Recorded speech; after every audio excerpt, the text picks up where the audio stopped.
Hi everyone, welcome to iQuanta. I'm Yogesh and welcome to the last session of 250 Quant 250 series by iQuanta. Okay, and in this we solved great questions, isn't it? Those who have followed this series right from the very beginning, they must have felt this, that they got a lot of clarity, they got a very good revision, they solved high quality questions. And see, nobody knows, but those who have solved this, their probability of getting the same question or similar question in the exam increases. Okay, the more you solve, the more the probability of getting the same question, similar question in the exam increases. Okay, so clap for yourself. We are going to finish this today. Okay, we are just left with another 33 questions. Okay, and today also you will get to learn a lot. Those who have finished this series, I mean, kudos to them. You guys were very I would say consistent. You are doing mocks in parallel, revising things, doing crash course. Okay, and in parallel doing 250 questions is not a small task. Okay, because none of these questions, I mean, very few of these questions are there which can be done under 1 minute, 2 minutes, right? All of them need good amount of thinking, right? So let's get started with this. Okay, this is the question in front of your screen. So again, maybe if such a question comes, let us just interpret this question. Integral solutions mean integer solutions for x square minus y square equal to 600. Sometimes this can be asked as in how many ways 600 can be written as a difference of two squares. So what is this x square minus y square? A difference of two squares. So they can also ask you in how many ways can 600 be written as the difference of two squares. Okay, so always remember there are a couple of things to it. Okay, if you are doing what, if you are writing a number, say x square minus y square, and there's some number n that you want to express as a difference of two squares, this can be written as x plus y and x minus y, isn't it, equal to n. So now what happens here? Obviously you will break this n into two numbers, isn't it? And then you will get one equation like this. Okay, x plus y equal to something and then x minus y equal to something. When you will add both these to solve both these equations, obviously you will be solving them, isn't it? So y will be cancelled. You will get 2x equal to something. And when will you get 2x equal to something? When there is an even value here, then only you will get some integer value for x. If there is an odd value here, 2x will be odd, x will not be an integer, isn't it? So always remember, if you want to express a number as the difference of two squares, either both the numbers should be even, that means the numbers, the solutions that we are looking for here, both of them should be even or both of them should be odd. This is what you have to remember. Okay, so a number can only be expressed as a difference of two squares if you get even into even pairs for this or odd into odd pairs for this. Okay, but if there is an even into odd pair, okay, then it won't work. What does this mean? I'll tell you. Okay, first you know how to interpret this question.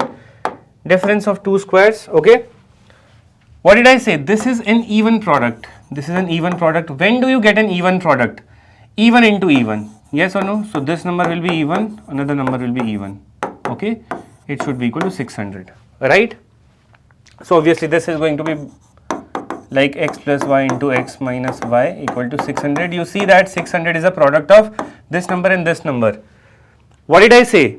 Even into odd pairs will not work here. Only even into even pairs are possible. Odd into odd pairs are possible. Why? Because even is possible when you have even into even. Now see, even product is also possible when you have even into odd, but those will not be counted because you can never express. There's also one rule here, which is you can never express a number of form 4k plus 2 in as a difference of, I'll just write as a difference of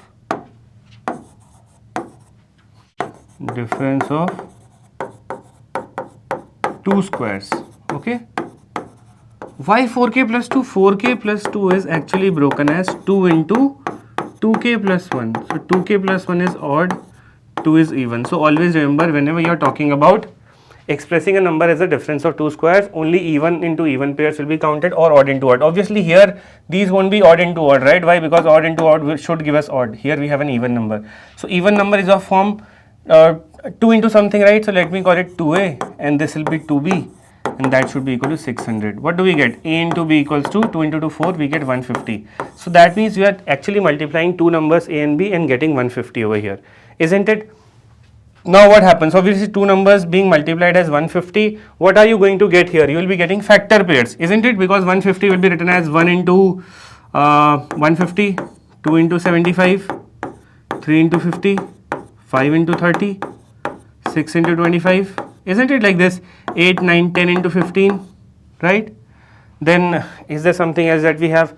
Then again you will start getting 15 into 10 and then again the reverse. So what are you getting here? You are able to get A into B as 150, right? These are positive factor pairs. There are two different numbers here, A into B giving 150. So you will also take 150 into 1, 75 into 2 and so on, so on, so on, 15 into 10, isn't it? Right? Because A into B, two numbers are giving a product 150, so A can take value 1, B 150, or A can take 150, B can take value 1, okay? But we will also take their negative, because see, 150 can also be a product when we have minus 1 and then minus 150, isn't it? And so on, so on, so on till minus 10 into minus 15. So 6 pairs here. These are total 6 pairs. 1, 2, 3, 4, 5, 6. These are also 6. These are also 6. These are also 6 pairs here because they are just negatives. Minus 150 into minus 1, minus 75 into minus 2, like that. Okay, so 6, 6, 6, 6, 24. 24 such pairs will be there. Or what you can do is, for a shortcut, you can simply calculate total number of factors of 150. So 150 is actually equal to what? It can be written as 2 into 75. 75 is actually 3 into 5 square. So how many factors do you have in total? 2 into 2 into 3. So 12 factors. So there will be 12 factor pairs in total. What are those 12 factor pairs? These 6 are 12 factor pairs. So 12 should be the answer. But then you also have to take negative pairs into account. If it says positive integral solutions, then you will only take the positive ones. But when it says integral, minus is also allowed, so you will take the minus pairs as well. Okay, this is how you have to do it. So what will be the answer to this question? 24. Okay. What about this? X square minus y square equal to 200. Obviously the product is even 200 over here, so definitely even into even will be the case, and that will be equal to 200. Even means 2a, another even number means 2b, that is equals to 200. AB will be 50. For 50, you have to calculate total factors. That will be 2 into 5 square. What are total number of factor pairs? 2 into 3, 6 factor pairs. But factor pairs, when I say factor pairs, they are just positive ones. I'll also count the negative parts, right? Because 1 into 50 can also give 50, minus 1 into minus 50 can also give 50. So we'll also count 6 pairs which are negative. So 6, 6, total 12 such pairs of integral solutions will be there for 200. What about 166? This is an even product, but can it be written in the form of 4k plus 2? Yes, this, if you divide this number 166 by 4, you will be getting 440, that is 160. In fact 41, you will get 164, 2 will be the remainder. So 166 is a number of the form 4k plus 2. You remember that 4k plus 2, when you talk about 4k plus 2 form, you can never express a number of form 4k plus 2 as a difference of 2 squares, right? And that is why you never count even into odd pairs here, okay? So in this question you can straight away say that for this there will be 0 integral solutions. This is a number, the number here is of form 4k plus 2, okay? So if somebody asks you that, can 26 be expressed as a difference of 2 squares? What do you see here? 26 is a number of the form 4k plus 2, it can never be expressed as a difference of 2 squares, you can check it, okay? These questions are done. Now we have integral solutions for x square minus y square equal to 169. So this is odd. So obviously x plus y into x minus y, that should be equal to 169. Now this is product of two numbers giving 169. How can 169 be written? See, 169 into 1 and then 13 into 13. These are positive factor pairs, isn't it? In fact, there is one more pair, okay, that is 1 into 169, isn't it? These are positive factor pairs. Why? Because 169 is basically 13 square. So how many factors do we have of 13 square? There are 3 factor pairs. So these are the 3 factor pairs. You will also take their negative parts. These are positive factor pairs. You will take their negative, minus 169 into minus 1, minus 13 into minus 13, minus 1 into minus 169. So there will be 3 solutions here, 3 solutions here. In total, we will have 6 such pairs. Okay. I hope this is clear. So you can do it this way. Okay. Now let's talk about integral solutions of x square minus y square equal to 144. What do you see here? Again, x square minus y square is 144. Is 144 a number of form 4k plus 2? No, right? So even product, even into even, so that means 2a into 2b should be equal to 144. Okay. So a into b will be 36. Find out factors of 36. 36 is basically 2 square into 3 square. So there will be how many such pairs? 9 pairs, because 9 factor pairs are there, 3 into 3 total factors. Total factors is equal to total factor pairs. So 9 factor pairs, these are positive ones. There will also be 9 negative pairs which will give you product as 36. So 9 plus 9, that will give us 18. That's our answer. I hope it is clear. Okay. Now the next question is n factorial has x number of zeros at the end and n plus 1 factorial has x plus 2 zeros at the end. Find the number of possible values of n if n is a 3-digit number. So basically it's saying that there's a number, and you know how to calculate number of zeros, right? The power of 5 gives us number of zeros in any factorial. Okay. So n factorial is a number which has x number of zeros. Okay, x zeros, and if you just increase this factorial value by 1, so n plus 1 factorial, then suddenly there are x plus 2 zeros. So how many zeros are increasing when you increase this number by 1? 2 zeros.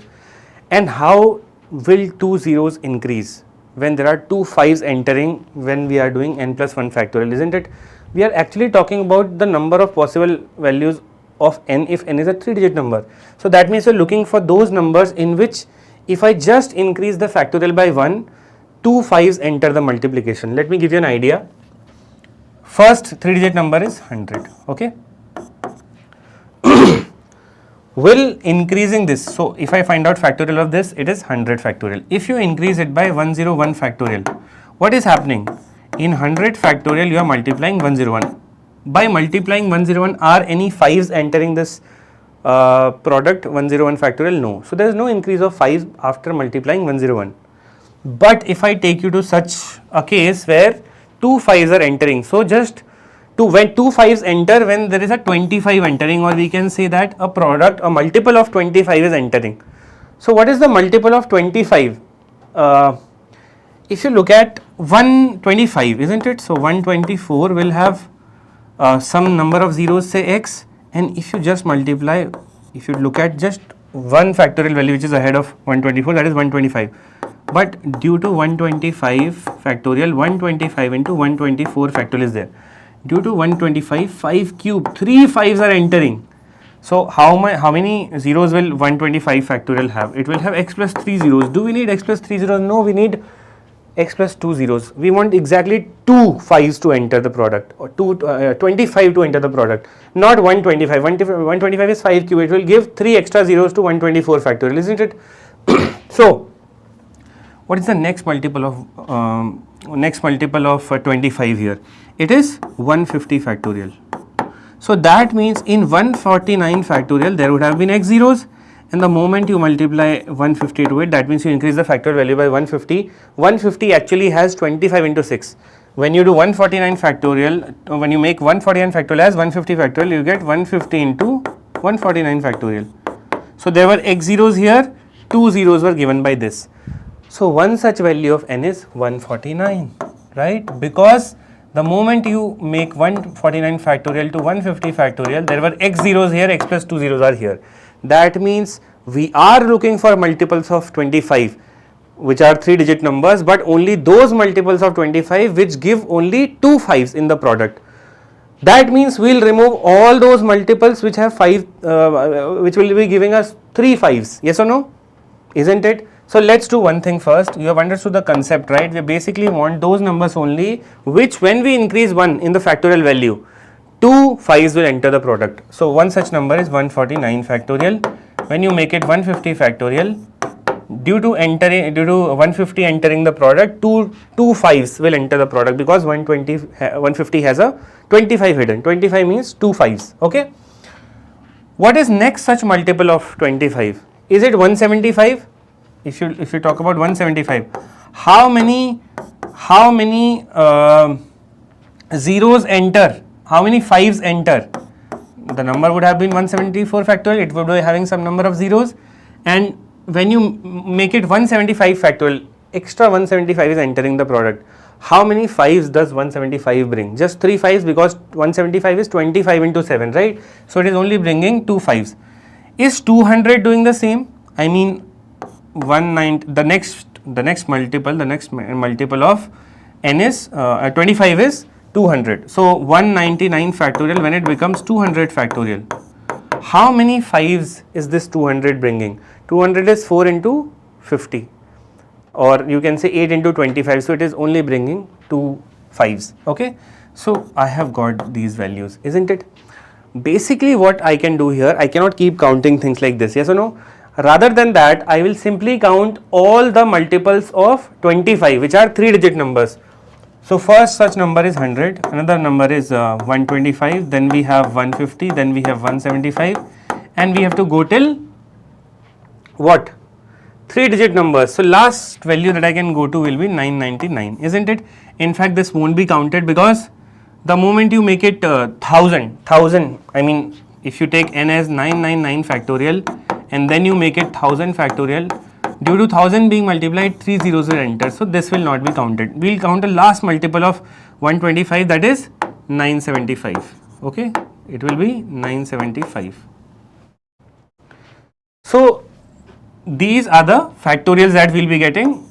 When 99 factorial is increased by 1, it becomes 100. So n value should be for 100 factorial. When 99 factorial becomes 100 factorial, value of n is 99. Do we want 2-digit numbers? We want 3-digit numbers. N is a 3-digit number. This won't be taken into case. But 124 factorial becoming 125 factorial will be counted. 149 factorial becoming 150 factorial will be counted, because there is an increase of 2 zeros. 174 factorial becoming 175 will be counted. Okay.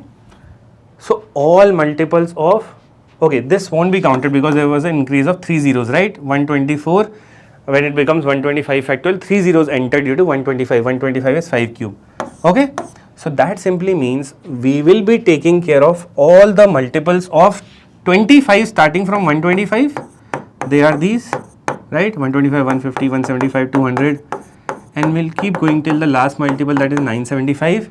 But we will remove those multiples of 25 which are multiples of 125, because 125 brings 3 zeros. We want just an increase of 2 zeros. 2 zeros come when only they are multiples of 25, not 125. So how many numbers do we have in total? 975 is the last term. This is an AP having difference of 25. So a plus n minus 1 into difference is 25. This becomes how much? 850, and that is equals to n minus 1 into 25. So n minus 1 will be 25, 3 ja 75, and then 100, 34. N will be 35, isn't it?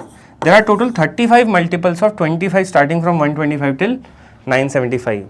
But from all of these, what will we do? We will remove all those multiples which are multiple of 125. So 125, and then 250, and then 375, and then 500, then 625, then 750, okay, then 875, then we directly get 128 is 1000, right? So 1, 2, 3, 4, 5, 6, 7. 7 values will be deducted from this total 35. So that means we should get 28 as our answer. Yes or no? I hope this question is clear. It's a brilliant question on factorials. Okay, we simply had to see कि कौन सा number यहाँ पर ले n की ऐसी value जिसको अगर एक इंक्रीज करें तो 2 जीरोस बढ़ जाए. 2 जीरोस बढ़ेंगे कब? जब 2 5s एंटर करेंगे प्रोडक्ट के अंदर. एंड 2 5s कब एंटर करेंगे? जब 25 मल्टीप्लाई हो रहा होगा इन सम फॉर्म. एंड 25 कब मल्टीप्लाई होता है? जब 25 का कोई मल्टीपल मल्टीप्लाई हो रहा है. और बिकॉज हम 3 डिजिट वैल्यूज देख रहे हैं, सो हम 25 का ऐसा नंबर देखेंगे, ऐसा मल्टीपल देखेंगे जो 3 डिजिट का भी हो और सिर्फ 2 ही 5s लेकर के आता हो, which is possible in this case. while we will remove all these multiples of 125, because 124 factorial जब 125 factorial बनेगा तो उसमें 125 मल्टीप्लाई होगा. 125 3 5s लेकर के आएगा, 3 5 यानी कि 3 zeros. That is why we will remove all the multiples of 125. I hope this question is clear. It's a brilliant question. Okay. Now let's talk about this question. This is a Pascal question. The sum of digits of the number 625 की power 65 into 128 की power 36 is.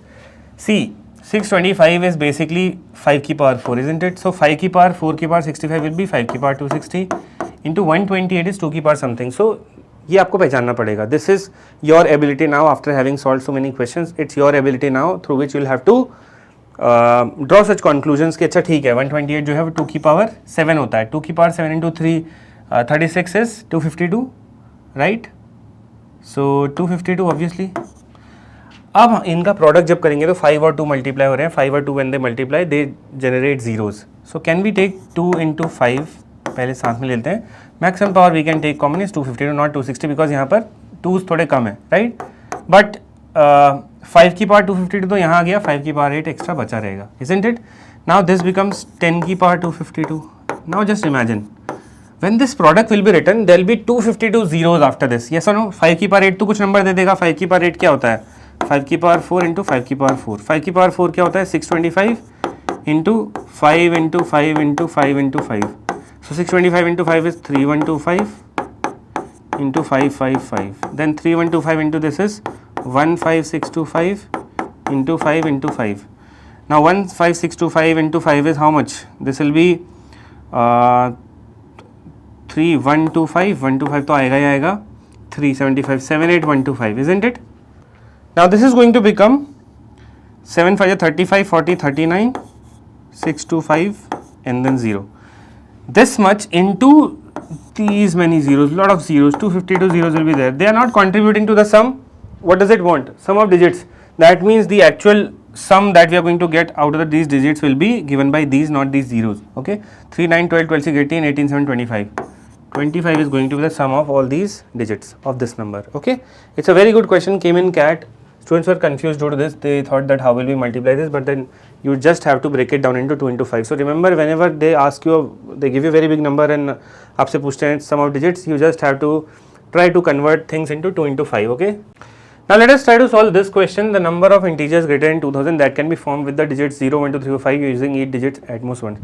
You each digit at most once means repetition is not allowed, and you have to form numbers greater than 2000. So obviously 2000 is a 4-digit number, so either 4-digit numbers will be formed, 4-digit numbers, okay, or either 5-digit numbers will be formed, right? 1 2 3 4 5, and finally 6-digit numbers will be formed. Only 3 possibilities are there, 1 2 3 4 5 6. Okay, 4-digit number सबके सब 2000 से ऊपर होने चाहिए. तो यानी कि आप 0 नहीं पुट कर सकते फर्स्ट प्लेस पे और 1 नहीं पुट कर सकते. What else can you put here in this place? Either 2 और 3 और 4 और 5. तो यहाँ पर आपने 4 पॉसिबिलिटीज रख दी. यहाँ पे 4 ही डिजिट्स आ सकते हैं, 4 डिजिट्स, 2 3 4 5. 0 और 1 नहीं आ सकते बिकॉज 0 आएगा तो 4 डिजिट नंबर ही नहीं रहेगा, एंड देन 1 आएगा तो 1000 समथिंग होगा, 2000 छोटा हो जाएगा. एक डिजिट, एक नंबर यहाँ पर यूज हो गया ऑलरेडी. अब अगली प्लेस के लिए कितने नंबर्स बचे? एक नंबर यूज हुआ है, तो वी हैव 1 2 3 4 5 6 डिजिट. अगली प्लेस पे 5 नंबर्स यूज हो सकते हैं, है ना. देन एक और नंबर यहाँ यूज हो गया, तो कितने नंबर्स बचे? 4 possibilities for the next place. एक और नंबर यहाँ यूज हो गया, possibilities for the next place is 3. So 4 into 5 into 4 this is 20 83 240. 240 total numbers यहाँ फॉर्म हो सकते हैं. 5 डिजिट नंबर्स, यहाँ पे सिर्फ 0 नहीं आ सकता, बाकी कोई भी 5 डिजिट नंबर ऑब्वियसली बड़ा होगा 2000 से, बट यहाँ पे 0 नहीं आ सकता. तो 0 के अलावा क्या आ सकता है? 1 2 3 4 5. 5 पॉसिबिलिटीज फॉर दिस प्लेस. एक नंबर यहाँ यूज हो गया होगा, बट अभी 0 हमने यूज नहीं किया है, तो क्या 0 यहाँ पुट कर सकते हैं? यस, 0 यहाँ पुट कर सकते हैं. और अभी भी कितने नंबर्स? एक नंबर की तो 5 नंबर्स की पॉसिबिलिटी, तो 5 नंबर्स की अभी भी यहाँ पे जगह है, 0 इन दी अदर 4. ओके, देन एक नंबर और यहाँ यूज हो गया, तो 4 नंबर्स इस प्लेस के लिए बचे. एक यहाँ यूज हो गया तो 3, एक यहाँ यूज हो गया तो 2. 5 5 4 3 2. This is 100 3 300 600. 600 numbers are possible here. Similarly 6 digit में यहाँ 0 नहीं आ सकता, बाकी कोई भी आ सकता है. सो 5 पॉसिबिलिटी, 0 को छोड़ के बाकी कोई भी नंबर आप यहाँ पुट करोगे, obviously 6 digit number will be bigger than 2000. अब यहाँ पे 0 नहीं आ सकता था, है ना. एक नंबर आपने यूज कर लिया. एक नंबर यूज करने के बाद भी सपोज आपने 4 यूज कर लिया, अभी भी आपके पास 5 नंबर्स बचे हैं, तो 5 पॉसिबिलिटीज यहाँ. एक यहाँ यूज हो गया तो 4, एक और यहाँ यूज हो गया तो 3. Why are we decreasing this by 1? Because repetition allowed नहीं है. Okay, repetition is not allowed. Okay, so 600, how much do we get here? Here also we get 600. So total numbers जो हम फॉर्म कर सकते हैं 600 plus 600 plus 240 will be 1440. So 1440 option A is going to be your answer. Okay, this is a pass CAT question as well. This question, in a class of 100 students, 73 like coffee, 80 like tea, 52 like lemonade. It may be possible that some students do not like any of these 3 drinks. Then a difference between the maximum and minimum possible number of students who like all the 3 drinks. It's a 3-set Venn diagram question, and क्योंकि words like maximum minimum are there, it's a question on 3-set Venn diagram optimization, right? So हम एक 3 sets का Venn diagram बना लेते हैं. Okay, this is what it will look like. Okay. Total 100 students are under consideration, so universal set will be of 100. 73 like coffee, 80 like tea, and these like lemonade. Okay, so 73 like coffee, 80 like tea, and 52 like lemonade. These are 52 students. Okay, in total lemonade. It may be possible that some students do not like any of these three drinks. अब do not like any of the three drinks यानी कि यहाँ पर होंगे वो students which do not like any of these three, they'll be outside the regions of these three Venns. Okay, ये Venns जो है circles जो है उनको Venn बोलते हैं. Then the difference between the maximum and minimum possible number of students who like all the three drinks. हमें इस पे फोकस करना है. This is the region of all three. इसकी minimum maximum value पे. अब अगर आप इसकी maximum value की बात करोगे, so what can happen? Obviously 73 तो नहीं हो सकता है, बिकॉज अगर ये 73 हो जाएगा so this thing is inside the set of lemonade. अगर यही 73 हो जाएगा ये तो लेमनेड के सेट से भी ज़्यादा हो गया. ये 80 भी नहीं हो सकता, तो हम मैक्सिमम कर रहे हैं तो हम मैक्सिमम लोग यहाँ डाल देंगे, है ना. 80 यहाँ डाल दोगे तो अगेन इस पूरे सेट की वैल्यू लेमन की 52 होनी चाहिए. ये तो 80 यहीं पर आ गया, गलत है. 52 क्या है, हम यहाँ पे रख सकते हैं. येस 52 अगर हम यहाँ पे रखते हैं तो what happens, 0 here 0 here 0 here. Lemonade के सेट में 52 लोग हैं, right.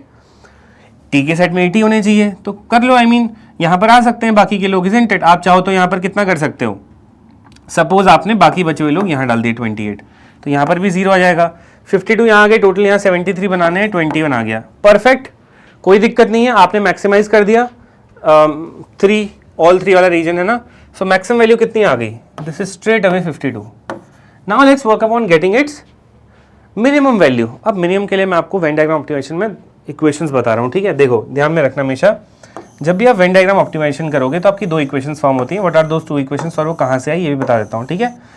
So actually this is A, this is B, this is C, this is D, this is E, this is F, this is G, ठीक है. और ये N हो गया नन ऑफ द पीपल वाला नंबर, ठीक है. अगर आप कर रहे हो 100 लोगों की बात, सो इस 100 को कैसे लिख सकते हो आप. You can write this 100 as A plus B plus C. This 100 can be written as, focus on this, okay, A plus B plus C. तो ये तो एक्जैक्टली 1 वाले रीजन्स हो गए. ए बी सी एक्जैक्टली 1 वाले regions. D plus E plus F exactly 2 वाले regions. See focus on this, okay. D जो है वो एक्जैक्टली 2 वाला रीजन है. ई एक्जैक्टली 2 वाला, एफ एक्जैक्टली 2 वाला, ठीक है. एंड देन लास्ट में आएगा आपका एक्जैक्टली 3 वाला रीजन जी. एंड लास्ट का बाहर का आपका एन भी यहाँ पे आ जाएगा. So what do we get, can I write 100 as exactly 1 plus exactly 2, exactly 1 है, ठीक है. Exactly 2 plus G is exactly 3 plus N. This is 1 equation form. एक इक्वेशन आपकी सिंपल क्या करके आएगी, यूनियन करके आएगी, ओके. एक इक्वेशन बनती है जब आप इंडिविजुअली इस सेट और इस सेट को तीनों को ऐड कर देते हो. तो let me just add this set first. पहला सेट अगर ऐड करूंगा तो क्या मिलेगा, ADEG, ओके. फर्स्ट सेट की वैल्यू हो गई ADG. दूसरे सेट की वैल्यू क्या होगी, BDGF प्लस तीसरे सेट की वैल्यू क्या होगी, EGFC.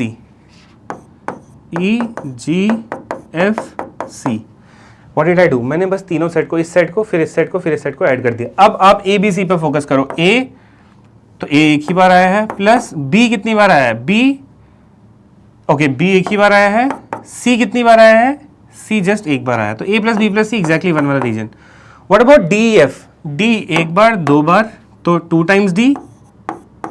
E कितनी बार आया है, 1 and 1, 2 times E and 2 times F. If you talk about G, that means 3 times G. And आप जब इन तीनों सेट्स की वैल्यू ऐड कर रहे हो तो यहाँ पर इन तीनों सेट्स की वैल्यू क्या है, 73, 80. इस सेट की वैल्यू है 52, 73, 80, 52.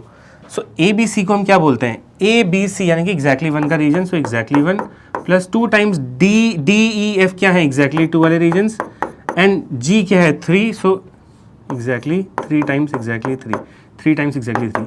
इन तीनों का सम क्या आना चाहिए, 73 प्लस 80 प्लस 52. क्योंकि ये इक्वेशन कब आई है, जब मैंने ऑल 3 सेट्स को ऐड कर दिया है, सिर्फ सेट्स को ऐड किया है, ठीक है. सो कितना आएगा, 73, 80, 153, 153 और 52, 205. आई होप आपको ये समझ में आया कि मैंने 2 इक्वेशंस कैसे फॉर्म करी. एक बार मैंने सिंपली यूनियन किया, एक बार मैंने तीनों सेट्स को ऐड किया. तो ये आपको रखना पड़ेगा ध्यान में, ओके. मैक्सिमम वैल्यू हमारी 52 आ गई है. I just remove this, okay. I remove these values because अब हमें मिनिमाइज करना है. Let's work upon minimising, okay. Okay, इस इक्वेशन से इस इक्वेशन को माइनस करोगे तो 205 माइनस 100 विल बी 105. ऑब्वियसली 105 हो जाएगा ये. 205 माइनस 100 एक्जैक्टली 1 में से एक्जैक्टली 1 गया. 2 टाइम्स एक्जैक्टली 2 में से एक्जैक्टली 2 जाएगा तो एक्जैक्टली 2 आएगा. प्लस 3 टाइम्स एक्जैक्टली 3 में से एक्जैक्टली 3 आएगा तो 2 टाइम्स एक्जैक्टली 3 आएगा. एंड यहाँ से यहाँ n माइनस होगा तो माइनस n. यस और no? What can you say now? Can you say that exactly 2 plus 2 times exactly 3 that is equal to 105 plus n? What do you want to do now? आप करना क्या चाहते हो? आप इस 3 को मिनिमम करना चाहते हो. अगर आप इस 3 को मिनिमम करना चाहते हो, छोटा करना चाहते हो, तो आप चाहोगे ना कि नंबर राइट हैंड साइड में जो है वो भी छोटा हो. बिकॉज अगर आप इस नंबर को बड़ा कर दोगे तो ऑब्वियसली ये भी बड़ा हो जाएगा. तो because you want 3 to be minimum, आप राइट हैंड साइड में भी चीज़ों को छोटा करोगे. राइट हैंड साइड में चीज़ें छोटी कब हो सकती हैं? 105 तो फिक्स्ड है, दैट मीन्स आप डाल दो n को 0. राइट हैंड साइड में छोटा नंबर डाल दिया तो 105 आ गया. इसका मतलब can we now say that exactly 2 plus 2 times exactly 3 is basically equal to 105. अब ये आपके लिए बहुत ईजी सिचुएशन है, बिकॉज अब आपको क्या करना है? You just have to find out values of 2 and 3 which satisfy this equation. They give total equal to 105. ठीक है, तो क्या हो सकता है? एग्जैक्टली 3 की हम मिनिमम वैल्यू ढूंढ रहे हैं. क्या ये 0 हो सकता है? अगर ये 0 हो गया, अगर एग्जैक्टली 3 मेरा, इफ पहला केस है, एग्जैक्टली 3 को हम सबसे छोटा करना चाहते हैं, तो क्या 0 कर सकते हैं? अगर मैंने इसको 0 कर दिया तो what will be the value of exactly 2? It will be 105. क्या exactly 2 regions D E F की वैल्यू 105 हो सकती है? नहीं हो सकती, बिकॉज अगर डी ई एफ का सम ही 105 हो गया तो लोग तो टोटल 100 थे. 105 कैसे हो सकता है? नहीं हो सकता. This is wrong, gone. Okay, what about exactly 3 की वैल्यू 1 कर देना. एग्जैक्टली 3 की वैल्यू 1 हो गई तो एग्जैक्टली 2 की वैल्यू क्या हो जाएगी? 103. अभी भी देखो एग्जैक्टली 2 की वैल्यू 103 है, बट लोग 100 ही हैं, तो ये भी पॉसिबल नहीं हो पाएगा. थर्ड केस देखते हैं कि हम एग्जैक्टली 3 की वैल्यू 2 कर दें. If we do it 2, then what happens? We get 101. 101 अभी भी एग्जैक्टली 2 की वैल्यू 101 है, लोग 100 ही थे टोटल हमारे पास, ये भी इम्पॉसिबल है. Now let's look at the fourth case. Fourth case में exactly 3 can be 3, and if exactly 3 is 3, so 105 minus 6 is 99, so exactly 2 will be 99. Even now exactly 2 plus exactly 3, exactly 2 regions plus exactly 3, इनकी value ही add करके अगर 102 आ गई, इनकी value add करके 102 आ गई, अभी भी लोग सिर्फ 100 ही थे. That means this is also not possible. Fifth case में अगर आप exactly 3 को 4 रखते हो, so 4 97, exactly 2 की वैल्यू 97 आएगी. 97 प्लस 4, अभी भी total number of people exactly 2 exactly 3 मिला के 101 है. सिक्स्थ केस आप एग्जैक्टली 3 को रखो 5 एंड एग्जैक्टली 2 इस केस में आएगा 95. 95 प्लस 5, ये एग्जैक्ट अब पहली बार ऐसा हो रहा है कि एग्जैक्टली 2 और एग्जैक्टली 3 मिला करके आपका 100 बन रहे हैं. सो एग्जैक्टली 2 एग्जैक्टली 3 मिला के 100 बन रहे हैं. इसका मतलब ये 5 हो गया, इजंट इट? एग्जैक्टली 3 आपका 5 हो गया. So once you have 5 here, you know that the sum of values of all 3 exactly 2 regions, this should be equal to 95. So those values can be made 95, okay, and that is not disturbing anything because none value will be 0, okay, and sum of all these regions is going to be total 100. So 5 is going to be the minimum value of this exactly 3, okay. So we wanted the difference, right? The difference between maximum and minimum possible number of students who like all 3 drinks. So 52 minus 5 will be 47. You can work upon these values, okay, what can be the values of the other regions when this is equal to 5. I hope this is clear, okay. 47 is the answer, okay, option C, that's your answer. Let's go to the next one. If A, B, C, D are integers such that their sum is 46, then the minimum possible value of this, A minus B square, A minus C square, A minus D square. So there are integer values and their sum is 46. So A, B, C, D, sum is 46. And what do we see here? A का difference with B, A का difference with C, A का difference with D. So A का difference with B, C, D. Now उनका difference then square. So square करने से वो बड़ा बन जाएगा. That means this difference should be minimum possible. A और B का difference, A C का difference, A D का difference. That means ये number एक दूसरे के आसपास होने चाहिए. Can we just divide them exactly? I mean, can we make all of them equal? No, because 46 है और 4 नंबर से तो 46/4 will not be an integer value, right? So हम ऐसे करते हैं कि इनको आसपास लेते हैं एक दूसरे के, okay? Let's say that हमने numbers ले लिए 12, ये 24 बन गया. We need another 22, 11, 11. ऐसे ही ब्रेक कर सकते थे, right? We could have broken them like this as well, may be 10, 10, है ना, and then we remain with ये तो 13, 13. But then the moment you do this, you see that the difference between A and this is increasing, right? This difference is equal, ये 0 आ जाएगा, but ये increase हो रहा है. तो हमें ऐसे करना है कि इनका डिफरेंस मिनिमम रहे आपस में, okay. That is only possible जब हम इन दो नंबर्स को इक्वल बना दें, दो नंबर्स को equal, right? So A minus B, A minus C, A minus D. तो A माइनस बी करोगे तो 0 आएगा. 12 minus 12 0 square.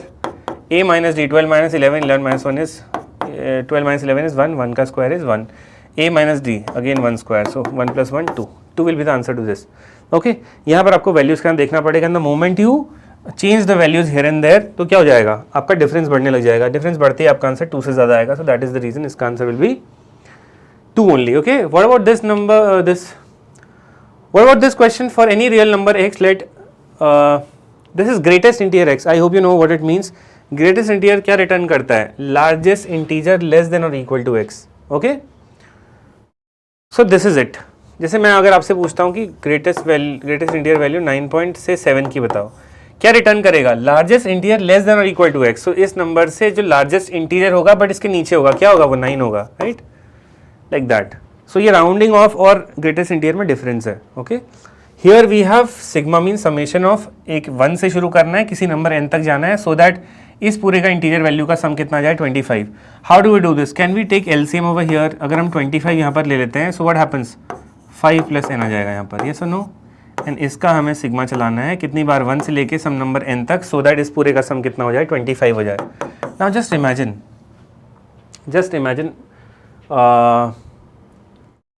Imagine okay, we want the value of n, isn't it. n की वैल्यू चाहिए, कहाँ तक ये चलाएं. अगर हम n इक्वल टू 1 से चलाना है आपको, तो n 1 से चलेगा, राइट. अगर आप 1 डालोगे तो क्या आएगा, 6/25, 6/25 0 पॉइंट समथिंग होगा, 0 पॉइंट समथिंग का कोई वैल्यू नहीं मिलेगा, राइट. मतलब अगर आप n को 1 डालोगे तो कितना मिलेगा, 5 प्लस 1/25, 5 प्लस 1/25 6/25, 6/25, यानी कि जब तक the number below is greater then the number above 0 point something will come. So that means n कहाँ तक जाएगा कि कोई वैल्यू ना है, 19 तक. अगर आप n को 19 तक लेके जाओगे तो 19 plus 5 24, 24/25 is 0 point something, 0 point something का इंटीजर पार्ट 0. इसका मतलब n की पहली वैल्यू क्या होगी जो आपको कुछ वैल्यू देगी, that will be 20. If you put n equals to 20, what are you going to get, you are going to get 5 plus 20, 25/25 का इंटीजर पार्ट विच इज़ 1 का integer part which is 1 only. Yes और no, ठीक है. सो यानी कि n equal to 20 चलने पे क्या हो जाएगा, आपको 1 वैल्यू मिल जाएगी. 21 पे भी सेम होगा, 21 प्लस 5 है ना, 22 पे भी सेम होगा, 22 plus 5 27/25 will be 1 point something, integer value 1 आएगी. तो 20 पे भी 1 आएगा, n इक्वल टू 21 पे भी 1 आएगा, n इक्वल टू 22 पे भी 1 आएगा. ऐसा करते करते कहाँ तक 1 आएगा, जब तक ये फ्रैक्शन पूरा 2 नहीं बन जाता. कब ये 2 बनेगा, जब n की वैल्यू क्या हो जाएगी, जब n की वैल्यू हो जाएगी 45, तो ऊपर आ जाएगा 45 प्लस 5 50, 50/25 इज 2, राइट. तो पहले हम देखते हैं 1. अगर हम n को कहाँ से शुरू कर रहे हैं, 20 से शुरू कर रहे हैं, 20 से लेके 45 पे आपको पता है कि n अगर 45 हो गया, 45 प्लस 5 50, 50/25 2 बन जाएगा. तो 45 पे नहीं आएंगे, 44 तक. 20 से लेके 44 तक कहाँ क्या मिलेगा, 44 से 20 कितने नंबर्स हैं, 44 माइनस 20, 24 प्लस 1 25, एग्जैक्टली 25 नंबर्स हैं और सबके सब वैल्यू क्या देंगे 1, इजंट इट.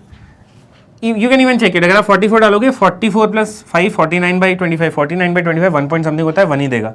तो ये तो आपका काम सीधा हो गया, 45 आ गई आपकी n की वैल्यू.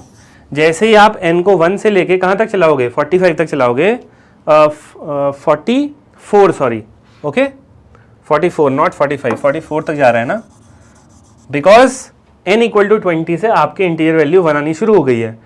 कितनी बार हमें चाहिए कि सम 25 बन जाए, हमें सम 25 चाहिए ना, तो कहाँ तक आएगा, हमने पहले चेक किया कि यार ये 2 कहाँ पे बन रहा है, हम उससे जस्ट पहले तक जाते हैं. तो 2 बन रहा है, ये इस पूरे की वैल्यू 2 बन रही है. जब n 45 हो जाएगा तो 45 प्लस 5 50, 50/25 2 बन जाएगा.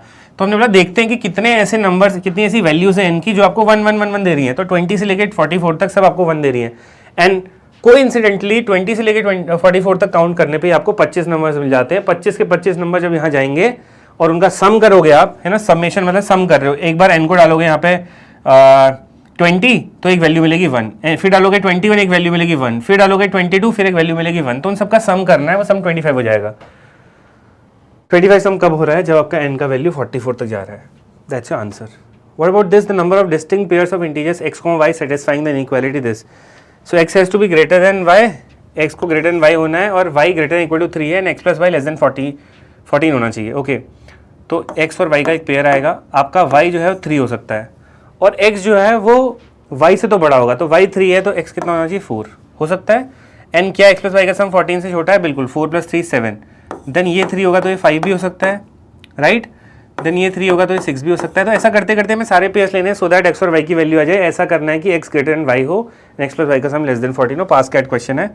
देन अगेन ये 3 है तो ये 7 भी हो सकता है। अभी हमने एक्स वाई को 3 पे फिक्स किया हुआ है, देन ये 3 है तो 8, अभी भी सम 11 है which is less than 14, then 9 3 भी आएगा, देन 10 3 भी आएगा, देन 11 3 भी आएगा, right. How many pairs do get here? 1 2 3 4 5 6 7 8 pairs आपको यहाँ मिले, right, and every condition is being satisfied. अगर y की वैल्यू 3 से बढ़ के 4 हो जाती तो देन क्या आता है यहाँ पर? अब x को ग्रेटर देन y होना है तो यहाँ पे 5 आएगा, 5 4 6 4 10 सम हो जाएगा, 7 4 11 sum, 8 4 12 is the sum, 9 4 13 is the sum, and 10 4 पे हम नहीं जाएंगे, राइट, बिकॉज हमें लेस देन 14 रहना है। ओके, ये भी नहीं आएगा, 11 3 तो 14 हो जा रहा है, right, so this will B 7 not 8। So do not commit calculation mistakes, okay, issues हो सकते हैं otherwise. 1 2 3 4 5 such values from here, correct. और क्या हो सकता है? अगर आपका y 5 बन जाए तो x उससे बड़ा होगा, 6 6 5 11, 7 5 12, 8 5 13, आप यहीं तक जाओगे बस 13 14, तो यहाँ पे 3 वैल्यूज आ गई। देन और कुछ हो सकता है, अगर ये y 6 हो गया तो ये 7 हो सकता है, 7 6 13 13 तो 13 हो जाएगा ना सम इसका, तो एक नंबर यहाँ आ रहा है, एक पेयर यहाँ आ रहा है, 7 पे नहीं होगा, 7 या 8 का सम 15 हो जाएगा। तो 7 + 5 12, 12 और 3 15, 15 और 1 16, टोटल 16 ऐसे पेयर्स आएंगे। Okay, this is a past CAT question. I hope this is clear. If I have committed a mistake, आप देख लेना, ऐसा कोई मिस्टेक नहीं है इसके अंदर। Even if I have committed a mistake, because मैं थोड़ा फास्ट सॉल्व कर रहा हूँ, I have to finish this, right. You know the logic, right? The number of distinct integers n for which log this is greater than 0. See, log base में 1/4 है, तो you know the property of log, isn't it? Log में अगर if there is argument and then there is base, it can be written like this: n square minus 7n plus 11 upon, हम log का base अलग कर सकते हैं, it becomes log 1/4. What is log 1/4? Look at log 1/4. Log 1/4 can be written as 4 की power minus 1. 1/4 can be written as 4 की power minus 1. Power comes in front, we get minus log 4. तो क्या हम इसको माइनस लॉग 4 लिख सकते हैं? Yes, let me write this as minus log 4. Okay, this becomes minus log 4. I hope you know the properties of log, right. So ये बन जाएगा माइनस का लॉग 4. ओके, now you know that log something upon log this base में चला जाएगा, right, and minus ऊपर चला जाएगा, तो माइनस ऑफ लॉग बेस 4 हो जाएगा आपका, because log a upon log b can be written as log a base b. So 4 यहाँ बेस में चला जाएगा, and then we have n square minus 7n plus 11. We wanted greater than 0 because यहाँ पूरी inequality के आगे यहाँ पर नेगेटिव लगा हुआ है, पूरी इनइक्वालिटी को नेगेटिव से मल्टीप्लाई करेंगे, what will we get? log 4 and then n square minus 7n plus 11. Inequality reverse हो जाती है when we multiply the entire inequality by negative. अब ये है, अगर आपको यहाँ से log हटाना है तो log कैसे हटता है? बेस की power number on the right hand side, so 4 की पावर 0, 1 यहाँ चला जाएगा, okay, and n square minus 7n plus 11 less than 1 आ जाएगा, that means n square minus 7n plus 10 less than 0 आ जाएगा. This is a quadratic equation, factorize it, n minus 2 n minus 5 less than 0 आ जाएगा. ये कैसे होगा? Obviously inequality है, यहाँ पे दो क्रिटिकल पॉइंट होंगे, 2 5, यहाँ पॉजिटिव 2 और 5 के बीच में नेगेटिव. सो दैट मीन्स हमारी जो n की वैल्यू है 2 और 5 के बीच में होनी चाहिए. What are the integer values? We are looking for distinct integer values. So n की वैल्यू जो पॉसिबल है हमारे हिसाब से 2 और 5 के बीच में कौन से इंटीजर है? 3 और 4. लेकिन हमेशा याद रखना लॉग में आपका आर्ग्यूमेंट हमेशा ग्रेटर देन 0 भी होना चाहिए. तो जो वैल्यूज हमारी n की आई हैं हम इनको डालेंगे आर्ग्यूमेंट, यानी कि इसमें डालेंगे और चेक करेंगे whether they are giving positive argument और नॉट, बिकॉज लॉग का आर्ग्यूमेंट ग्रेटर देन 0 होना चाहिए, राइट. सो 3 डालोगे तो 3 स्क्वायर 9, 9 और माइनस 21, माइनस 12, 11, माइनस 1. 3 पे आ रहा है लॉग के आर्ग्यूमेंट के लिए minus 1, which is not possible. 4 पे आ रहा है 16, 16 प्लस 1 27, 27 माइनस 28. 4 पे भी माइनस 1 आ रहा है, तो आर्ग्यूमेंट नेगेटिव नहीं हो सकते, इवन दो हमको ये वैल्यूज मिल रही हैं, but they are not satisfying the log का argument, because they are giving negative values when you put them in argument of log. Okay, 230. Suppose ABC are the distinct natural numbers such that 3AC equal to 8 times A plus B, then the smallest possible value of 3A plus 2B plus C. पिछला question was a CAT question. This is also CAT PYQ. Okay. ABC are three distinct natural numbers. Natural numbers start with 1. Okay. And 3AC is equal to 8 times A plus B. और आपको क्या चाहिए? Minimum possible value of 3A plus 2B plus 2C. आप चाहोगे कि A, B, C की जो values आए इसका मिनिमम करना है, तो ऐसा आना चाहिए कि A और B में छोटे छोटे नंबर्स हों, बिकॉज देखो A में अगर बड़ा नंबर आ गया 3 से मल्टीप्लाई करके और भी बड़ा हो जाएगा, B में कोई नंबर आया वो 2 से मल्टीप्लाई करके और बड़ा हो जाएगा.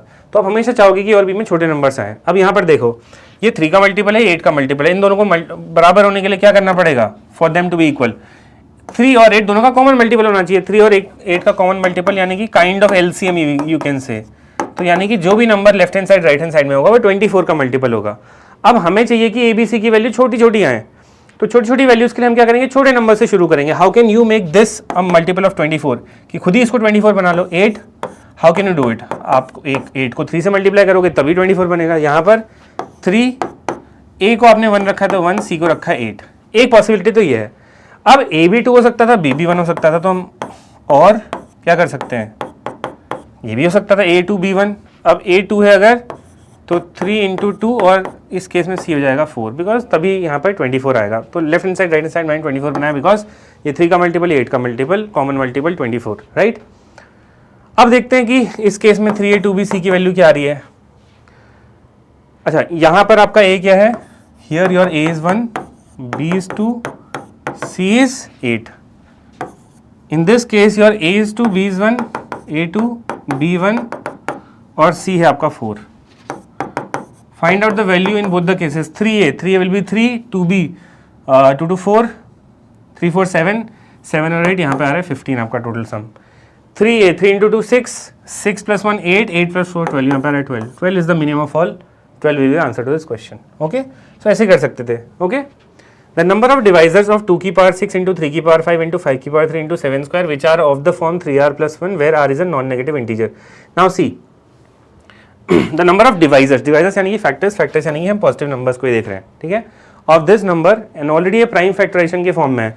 कभी भी फैक्टर्स के क्वेश्चन आते हैं, always look at the given prime factorization. ये कंप्लीटली बेसिस में आपके पूरे प्राइम होने चाहिए, यानी कि आपको पावर कंसोलिडेट कर लेनी है। गलती से अगर यहाँ 2 की पावर 6 होता है, यहाँ 10 की पावर समथिंग लिखा होता, तो आप 10 को भी प्राइम फैक्टराइजेशन करके सारी 2 और 5 की पावर 6 साथ ले आओगे। अभी तो कोई दिक्कत नहीं है, 2 3 5 7 इंडिविजुअली प्राइम्स लिखे सारे बेस में, तो कोई दिक्कत नहीं है। बट अगर कोई नॉन प्राइम दिखता है प्राइम फैक्टराइजेशन में, उसको भी प्राइम में फैक्टराइज कर लो, ठीक है। अदरवाइज क्वेश्चन पूरा वहीं पे गलत हो जाएगा। अच्छा, आपको ऐसे डिवाइजर्स चाहिए, ऐसे फैक्टर्स चाहिए, डिवाइजर्स मतलब factors which are of the form 3r plus 1, यानी कि ऐसे फैक्टर्स चाहिए जिनको अगर आप 3 से डिवाइड करो तो रिमाइंडर कितना है 1, एंड r यहाँ पे नॉन नेगेटिव इंटीजर है। ठीक हो गया, इसका मतलब उसने बताया कि नेगेटिव नंबर्स की हम बात ही नहीं कर रहे हैं। ओके, अच्छा, सो दैट मीन्स 2 की पावर 6 इंटू 3 की power 5 into 5 cube into 7 square. आप चाहते हो कि इसमें से ऐसे नंबर्स निकल करके आए, ऐसे फैक्टर्स निकल करके आए इस नंबर के बहुत सारे फैक्टर्स होंगे, बट ऐसे ही निकल के आए जो 3 से डिवाइड होने पे 1 का रिमाइंडर देते हैं। ऐसा कब पॉसिबल है? 2 की ऐसी कौन कौन सी पावर्स होती हैं जो अगर आप 3 से डिवाइड करो तो रिमाइंडर 1 आए? ऑब्वियसली 2 की पावर 0, 2 की पावर 2 जो कि 4 होता है, 4 को if you divide by 3 you get remainder 1। Then 2 cube पे, 2 क्यूब होता है 8, 8 पे रिमाइंडर कितना मिलता है? 2 मिलता है इफ यू डिवाइड बाई 3। तो 2 की पावर 4 16 को डिवाइड करोगे 3 से रिमाइंडर 1 मिलता है। 2 की पावर 5 32 होता है, रिमाइंडर 1 नहीं मिलता। 2 की पावर 6 64, 6 तक ही हम जा सकते हैं। तो यानी कि 2 की पावर जब भी इवन होगा, ऑब्वियसली 2 की पावर जब 0 होगा या फिर 2 होगा या फिर 4 होगा या तो 6 होगा, तो 2 की पावर इनमें से अगर कुछ भी हो गया और उसको अगर आप 3 से डिवाइड करोगे तो ऐसा आपको एक फैक्टर मिलेगा जो कि रिमाइंडर 1 देगा ऑन बीइंग डिवाइड बाई 3। 3 के साथ ऐसा नहीं होगा। देखो 3 की पावर कुछ भी हो जाए, 3 से हमेशा डिवाइड होगा, तो इस 3 का यहाँ पे कोई रोल नहीं है, बिकॉज आप जैसे ही 3 को पार्ट ऑफ द फैक्टर बना देते होगे, एक फैक्टर निकलेगा यहाँ पे जिसमें 3 भी होगा, लेकिन 3 होगा तो वो पूरा डिवाइड हो जाएगा 3 से, रिमाइंडर 1 नहीं आएगा, इसलिए 3 को हटा दो। 5 की ऐसी कौन सी पावर्स हैं जो अगर आप यूज करते हो तो रिमाइंडर आपको 1 मिलेगा? दोज पावर्स आर 5 की पावर 0, 5 की पावर 1 पे रिमाइंडर मिलता है 3 से डिवाइड करने पे 1, नो। 5 की power 1 is 5, 5 divide by 3 remainder is 2। 5 square पे मिलेगा, बिल्कुल इवन पावर्स पे मिल रहा है। अगली इवन पावर 4 आएगी, वहाँ हम जा नहीं सकते। 7 की पावर कुछ भी हो जाए, चाहे 0 हो, चाहे 1 हो, चाहे 2 हो, यू कैन डू इट। 7 की पावर 0 1, 7 की पावर 1 7, 7 की power 2 49। If you divide any power of 7 by 3 remainder will always be 1। तो 7 की पावर में कोई प्रॉब्लम नहीं है, 3 केसेस होंगे, ठीक है ना। 0 1 2 3 वैल्यूज पॉसिबल है यहाँ पर। बट ये तो मैंने सिर्फ इवन पावर्स वाला केस देखा, क्या कोई ऐसा केस भी हो सकता है जिसमें 2 की पावर ऑड, क्योंकि देखो यहाँ पर होगा क्या, यहाँ पर 2 की पावर समथिंग और 3 की पावर समथिंग दोनों मल्टीप्लाई हो रहे हैं। क्या 2 की पावर कुछ और 5 की पावर कुछ मिल करके ऐसा कर सकते हैं कि आपको वो रिमाइंडर 1 दे? ऐसा पॉसिबल है। इफ यू चेक विद से 2 की पावर 2 और 5 की power 2, what is going to happen? 2 की पावर, ओके, ऑड पावर चाहिए ना, तो सपोज 2 की पावर हम 3 ले लेते हैं। लो 2 की पावर 3 कितना होता है? 8 को 3 से डिवाइड करोगे रिमाइंडर 2, और 5 की पावर भी हम ऑड लेना चाहते हैं, right. So let me take it 3। 5 की पावर 3 होता है 125, और 125 को अगर आप 3 से डिवाइड करोगे जो रिमाइंडर आपको मिलेगा that will be 2, and further आप इसको डिवाइड करोगे 3 से तो रिमाइंडर मिलेगा 1। यानी कि जब 2 की पावर ऑड और 5 की पावर ऑड होती है, ये तो हमने क्या केस किया कि जब 2 की पावर इवन, 5 की पावर भी इवन और 7 की पावर कुछ भी लाइक 0 1 2 हो जाए तो हमें तो 100% ऐसे फैक्टर्स मिलने वाले हैं जिनमें रिमाइंडर 1 मिलेगा.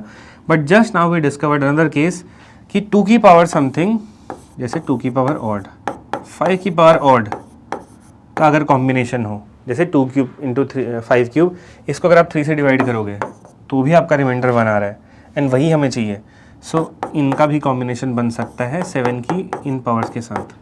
सो how many combinations are possible here? जब पावर इवन है 1 2 3 4 4 even powers for 2, 1 2 2 even powers possible for 5 and then 3 possible powers for 7. तो कितना हो गया?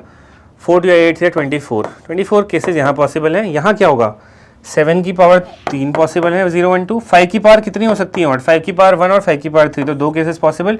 2 की पावर आउट कितनी हो सकती हैं? 1 3 5, that means 3, right. So 3 3 9 to 18 cases यहाँ पॉसिबल हैं. टोटल केसेस पॉसिबल हो जाएंगे 42. कई बच्चे इसका आंसर 24 करते हैं बिकॉज उनको दिखता है कि अच्छा 5 की सिर्फ इवन पावर्स ही हैं जो हमें 3 से डिवाइड होने पर रिमाइंडर 1 दे रही है. बट देखो यहाँ पे ऑड का केस ही नहीं आया. हमने जब इवन पावर्स को लिया तो 2 की पावर 1 3 5 का तो कोई रोल ही नहीं था, 5 की पावर 1 का कोई रोल ही नहीं था. उनका भी कोई कॉम्बिनेशन आपको रिमाइंडर 1 दे सकता है. Okay, so answer to this question will be 42. Yes, option A. Okay, it's a CAT PYQ again. If m and n are integers such that m plus 2n into 2m plus n is equal to 27, then the maximum possible value of 2m minus 3n. Okay, so there are two numbers being multiplied और ये integers होने यानी कि positive negative हो सकते हैं.